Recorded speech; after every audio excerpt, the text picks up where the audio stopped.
એ તો આપણે બધાને ખબર છે, પણ એક ચર્ચા એ કરવી છે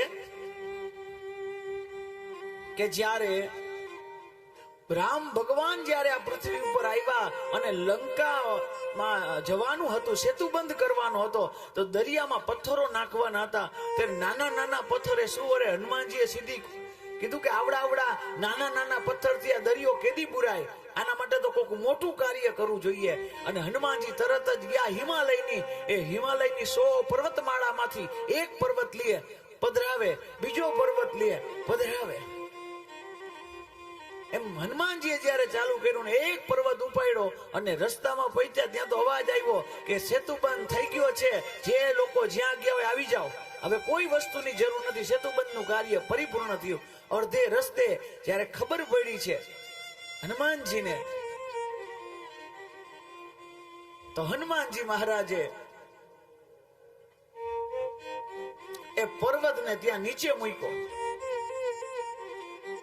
એ પર્વત રડવા માંડ્યો, એ પર્વત દુખી થઈ ગયો. હનુમાનજી કે રડસ શું કામ? તો કે મેં સાંભળ્યું છે કે જે કોઈ હનુમાનજીના હાથમાં આવે ને, જેને હનુમાનજીનો હાથ લાગે એને ભગવાન મળે મળે મળે ને મળે. હનુમાનજી મહારાજ તમે ગુરુ છો અને રામ મારા ભગવાન છે.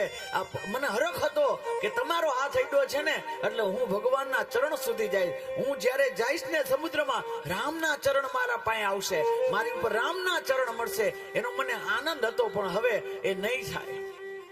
કોઈ ગુરુ હાથ અડાડે અને એને રામના ચરણ, અરે હનુમાન જેને હાથ અડાડે એને રામ ન મળે, એવું બને નહીં. પણ આજે વાક્ય ખોટું થાય છે. હનુમાનજી કે તું ચિંતા ન કર, મારા રામની કઈક લીલા, કઈક આ કાર્ય પણ તું અહીંયા છો અધૂરેથી અહીંયા મૂકું છું, એમાંય મારા રામની લીલા છે, એમાં કઈક રામે કઈક બીજું જ ધારણ કર્યું છે.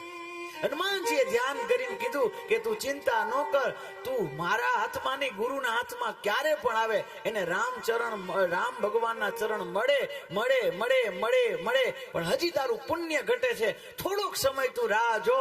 હવે એક યુગ પૂરો થઈ જશે ને પછી આજ રામ શ્યામ બનીને આવશે, આજ રામ શ્યામ બનીને આવશે અને ત્યારે એકેય પર્વતને નહીં, તને જ હાથમાં ઉપાડશે. મારા વાલા, આ હનુમાનજીનો હાથ આવે ને ત્યાં જ આ ગોવર્ધન ભગવાન ઉપાડ્યો. એ જ ગોવર્ધન છે કે જે હનુમાનજીએ મૂક્યો છે. એ જ ગોવર્ધન પર્વત છે જે ભગવાને ઉપાડ્યો છે. તો સુંદર મજાની કથા છે. ઇન્દ્રએ 10 શ્લોકમાં સ્તુતિ વંદના કરી છે. ઇન્દ્ર જયારે પેલા ક્રોધાયમાન થયા ને, બાલિસમ ને ન બોલાય એવા વાક્ય બોલવા માંડ્યા. પાંડિત માનિન્યમ ને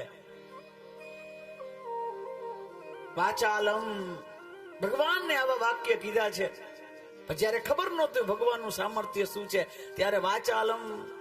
પણ આ તો અપમાન માટે ઇન્દ્ર બોલ્યો તો. પણ સંસ્કૃતના વિદ્વાન અને સંતો તો એમ કે છે કે એ અપમાન બોલેલા વાક્ય એ ભગવાન માટે તો માનવાચક છે. વાચાલમ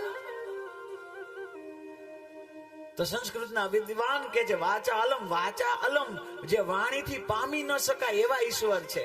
બાલિસમ એમ ઇન્દ્ર કે તમે તો બાળક છો, ભગવાન એમ કે તમે હજી નાના છો.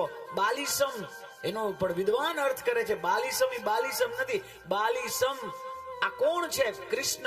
કોણ છે? તો કે આના પહેલા જન્મમાં રામ હતા અને રામની સામે બાલી હતો. એ બાલીનો પણ ઈશ્વર રામ છે. બાલિસમ, બાલીનો ઈશ્વર બાલિસમ.